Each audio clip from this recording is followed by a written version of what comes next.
Out of time, Mr. Chairman. Thank you, Senator Duckworth. Senator Hagerty. Thank you, Mr. Chairman. Welcome, Administrator Power. I'd like to talk about the energy policies reflected in the budget that's being proposed today. To develop economically, developing countries need reliable sources of energy. I'd like to go to a specific example, and that's Uganda. Uganda's president has said, and I quote, "Many developed nations are pushing an accelerated transition to renewables in Africa. This earns them praise in the U.S. and Europe, but leaves many Africans with unreliable and expensive electricity."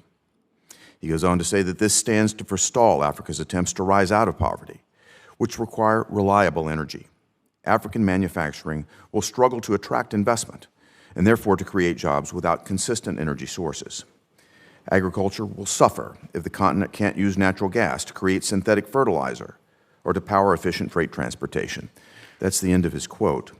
Administrator Power, do you agree or disagree with Uganda's president? Well, what I will say is that, Power Africa, our flagship energy program, as you probably know, has gotten first-time electricity to about 165 million people in Africa. So we are very much on the same page in seeking electrification, energy access, particularly for the poorest. Renewables are a critical part of the solution. We're not. Can we go specifically to fossil fuels? Is USAID opposed to financing fossil fuel development, as Uganda's president is talking about?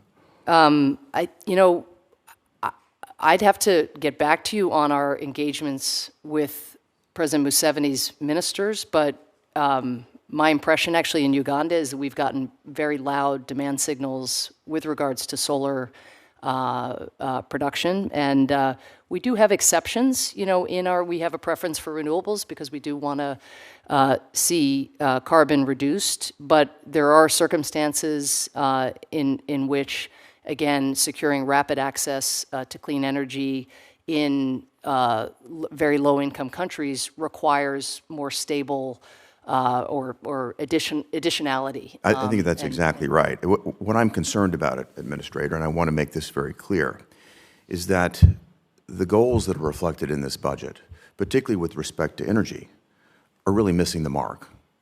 And what it does, and I think Uganda's president articulates this well, is that it puts green colonialism over the real economic development needs of these countries. You take Uganda, for example, 30% of the population lives on $1.77 a day. These countries have been devastated by the pandemic. They're trying to climb out of a true economic crisis. They've got crime that's rampant in many of these nations. They are trying to fulfill the most basic economic needs. And to do that, they need to have consistent, stable, reliable, and, frankly, affordable energy. That's what the president of Uganda is getting at, and he's arguing that, I think, our policies, again, the policies touted by America, rich European nations, that in many cases discourage and will not support fossil fuel development, are not allowing him to move along, not allowing his nation and others like it to move along a reliable progression. Instead, what we're trying to do is leapfrog our way into technologies that I think perhaps theologically or ideologically, again, receive praise and plaudits here, but do not fill the void, do not fill the need there in developing countries like Uganda. And when we fail to do that, we create a void. And that void right now is being filled by China. And I think it was former Treasury Secretary Larry Summers who just recently talked about his discussion with the leader of a developing nation, who said that when it's time to think about economic development in his country, when China shows up, they deliver an airport. When we show up, we deliver them a lecture. So my goal and my sincere hope is that we can get past the ideological underpinnings that are reflected in this and look at real pragmatic ways to deliver solid economic development, reliable energy, affordable energy to these countries that desperately need it. Senator, I just would love to respond. I've made clear again that we support, for example, natural gas programming in instances where it can create energy access while not delaying plans toward clean energy, because again, the collective carbon emissions, even from developing countries, we're all part of the solution when it comes to mitigation. So we are working with countries, but I don't know if you've had a chance to to travel to Uganda and engage directly, again, with entrepreneurs or with farmers. But again, the idea that USAID or with USAID staff, including our Ugandan staff, 2/3 of our team in Uganda are in fact citizens of Uganda.